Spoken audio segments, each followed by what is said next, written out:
Hi, I'm Janine. This is KUCI 88.9 FM in Irvine, and this is Get the Funk Out. Standing by to join me is Christine Isley-Farmer, and we're going to talk about her first book in her new series, Finding My Yip. Welcome to the show. Thank you. I'm glad to be here. How did this book come about? Well, this book came about, it started a couple of summers ago when I was not teaching at the university from which I am now retired, and I had some free time. I've been a hobby writer for a long time, mostly poetry, but I decided I would sit down and write a story. And I own a Cavalier King Charles Spaniel, and this is the third Cavalier I've owned. And I just love the breed, and I love the whole idea of pairing a dog with a child. I grew up with dogs and cats, but I especially love my dogs.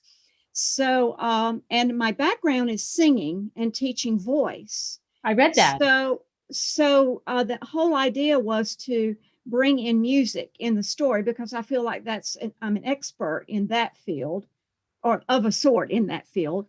And I decided that I thought it would be a good story to tell about a dog who is born into a litter of puppies who can't yip, and a little girl who has suffered a traumatic experience in her life, and she's developed a stutter, or a worse stutter. She had a little bit of stutter in my mind beforehand, but the traumatic experience of losing her parents and moving to live with her grandmother in a new town where she has to make new friends and go to a new school exacerbated that stutter.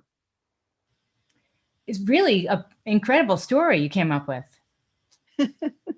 Well, thank you. I enjoyed writing it.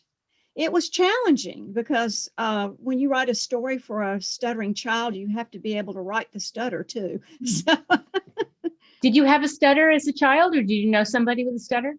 I did not have a stutter as a child, but I will tell you that I have somewhat of a phobia of speaking in a large crowd. Sure. And when I do speak in a large crowd, I tend to stutter, and you not stutter, but stammer. Yes. So today you may hear me stammer once in a while because I don't know you. You're a new person to me. Sure. I'm new to you. So that happens sometimes when my nerves are heightened. Me too. But it's common. Yeah. Never in singing. And even when I was speaking dialogue on stage, I was a different person. I was in a character. So I never stammered or stuttered on the stage. I want to back up. What was your professional background before doing this? I know you're a professional singer. Yes, professional classical singer. I sang mostly in opera, operetta. I did some musical theater, but not much. I started out, starting to pursue my career. Of course, I had a bachelor's and a master's degree in music, vocal performance. And I moved to New York City, where I did like a lot of singers do, which is you find jobs working. And I did different things. I worked in a music store for a while. I worked as a receptionist at a school for gifted children in Brooklyn Heights. I even worked temp jobs because I needed time to take voice lessons, take acting lessons, ballet, and coachings. It takes a while to build yourself up. Yeah. You have to go and audition. So you have to have time to audition as well. But I gradually started getting jobs. It's great. Jobs with regional opera companies throughout the United States. I decided last year I was in New York. I auditioned for the New York City Opera, which has gone defunct now.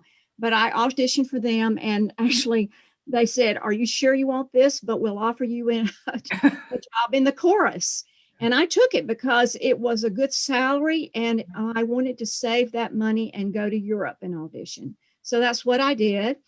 And I lucked up. I got the first job I auditioned for in Europe.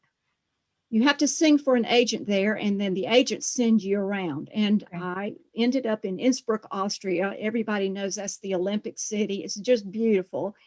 and I lucked up and got the first job I auditioned for. Amazing.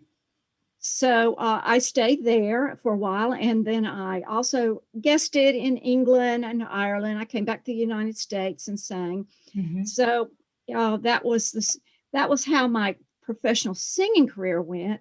And then my father became ill. I came back to the United States and ended up taking a teaching job for 2 years at the university where I was an alum. And I taught there for 2 years. And then I came and have been in Tennessee for the rest of my singing teaching career. Wonderful. Where in Tennessee are you? I'm in Murfreesboro, Tennessee, which is outside of Nashville. Okay. And the school I taught at is Middle Tennessee State University. A very good friend of mine, actually, who I created the show in honor of, was from Memphis.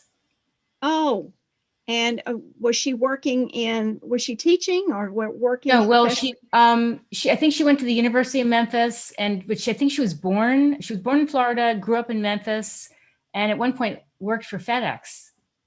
Oh, okay. FedEx is a center for Memphis is a center for FedEx. I get it. It's like the main corporate headquarters for it or something. Right. Yes. I always think of that when I think of the movie Castaway. Oh.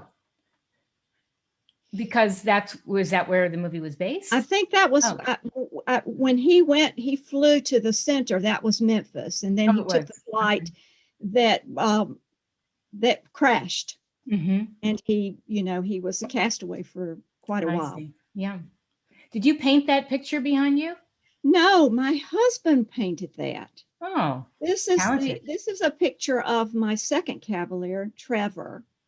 And my husband I call him a Renaissance man because he loves to sing, he loves to paint, he writes, he learned to fly a plane, he owned his own plane. Wow, he is. But he calls himself an amateur at this, and I said something to somebody about him being an amateur artist. Said that doesn't look like an amateur. No, it doesn't. Most of us could not even come close to that. So bravo to him. I certainly couldn't. No. I have to paint by numbers. Pretty much. Exactly. I think I'm good at finger painting. That's about it. What else would you like people to know about the book? Well, you asked me about the book, and I would like to tell you one of the reasons I wrote the book is because I thought it was important for children who have disabilities to be mirrored in a story where there's a child who is disabled. Yeah. And has to figure out a way to do what she wants to do, which is her passion, to sing like her grandmother. Oh. Her grandmother plays the piano and sings as a music teacher. Mm-hmm. And the child, Chloe, is 9 years old, and she is creative. She writes her own poetry, but because of her stutter, she whispers in her puppy's ear, "I wish I could sing like Nana."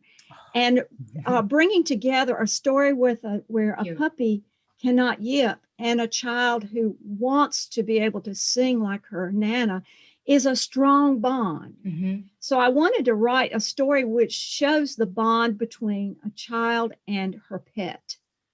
I love that. And she confides in her dog things that she probably her grandmother intuits that she does tell her grandmother things, but her grandmother is intuitive as well. But as you might know from your childhood, I know from my childhood, I talk to my dogs and cats all the time. Mm-hmm. And I told them things that I would not tell my parents. And I showed them emotions that I wouldn't show my parents. Sure. And there's such a level of comfort. I'm sure while you were talking, if you were a stutterer when you were younger, you probably wouldn't be stuttering talking to your pet. When we're on the spot, we tend to stammer and stutter and get nervous and shake and yeah. Well, she does stutter when she talks to him because she's upset a lot. I mean, when the emotions, she may not sound what she, when I write the words that she says or the sentences, they read like sentences with stuttering in them. Mm-hmm. But underneath all of that is the emotion of what she's going through. Yes. And her grandmother, tells her that she'll send her to a speech therapist. She knows that she needs some help through speech therapy. And throughout the books, I mean, she's still dealing with, in the chapter series, she's still dealing with growing her confidence and dealing with her stutter, but she also has the help of a speech therapist too. And so this is the second book in the series? No, this is the first one. This is the first one. This is the launch one. The second one is ready as far as it's been edited, but the illustrator hasn't gotten to work on the illustrations yet. I'm hoping that it will release next fall in October. Great. And it's a mystery. It's a mystery. It involves the same characters, but it's a mystery. And I made it a mystery because I remember as a child reading mysteries and loving them. So I think children, and I mean, I have in my own library children's books that are mysteries. I love that. Any advice for people that are writers right now that are kind of struggling creatively? Oh my goodness. Well, of course, this is a strange time that we're living in because we can't go somewhere usually. I started out when I was writing, attending a library group here locally, where we shared our poems and stories and novels. You'd read a certain number of pages or a certain number of poems, and you would get feedback from the other writers in the group. So I started out that way. Now, there may be groups like that are meeting virtually. So I would say, starting out as a writer, trying to grow your confidence, that would be a really good thing to do. Good idea. The other thing that I did was I attended writers' conferences because I felt it was, although I had had a singing career and an academic career writing articles in my area, that was different than working with a book that it requires imagination. Yes. And your own story. It's not factual.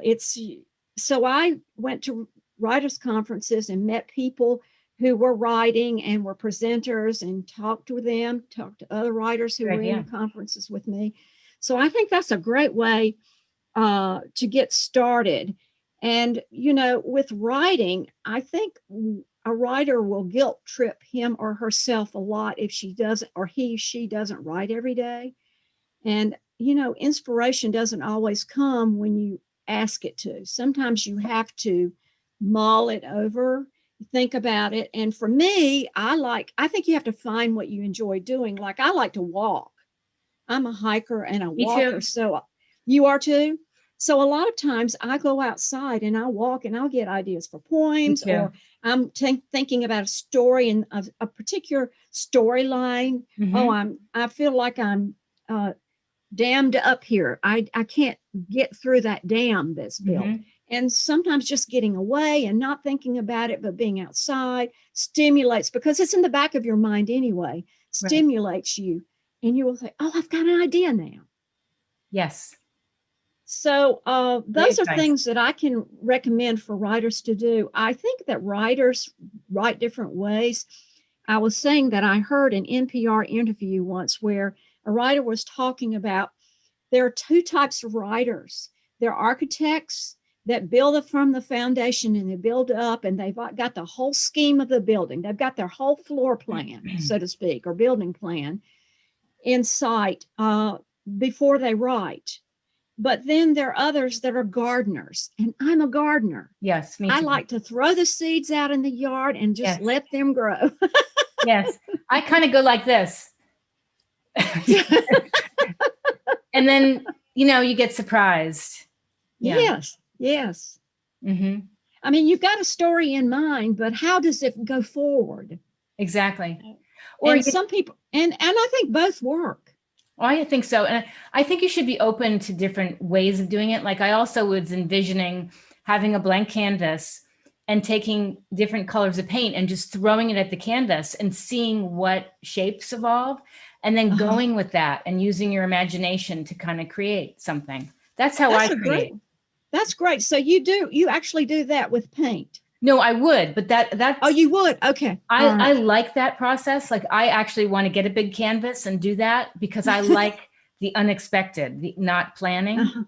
Yes. And you never know where you're going to get inspired. I've come up with screenplay ideas on my morning walk, or seeing somebody with something, a dog, a duck in the road, you know, being in an airport back in the day, you know. Yes, it can happen anywhere, can't it? Yes. But right now, I'm not going a lot of places right now. Yeah. So I have to limit myself where I go because I'm not totally vaccinated yet. I get my second one this Friday. Good. I'm glad this interview came up before I got that shot, because so many people are having reactions to it. So I know. The second shot. I know. Well, give listeners an idea of where they can find you in your book. Okay, you can go to my website, which is www.goodreadsbychristine.com. And there are buttons there, so you can hit on those buttons, and it's available on Amazon, Barnes and Noble.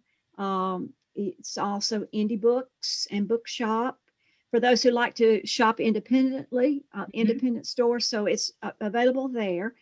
Also, if they're interested, they can sign up to receive emails, newsletters from me if they're wanting to know, if they're writers and they're wanting to know more about my process or how I'm doing, because I'm a novice writer in fiction and in children's books. So I'm just getting started. So I'm willing to share any ideas I have with people and converse with them, you know, via email or an email letter. So they can sign up for that. And of course, I'm available. You can order it directly from Amazon if you want to, if they want to. But they can follow me on Twitter.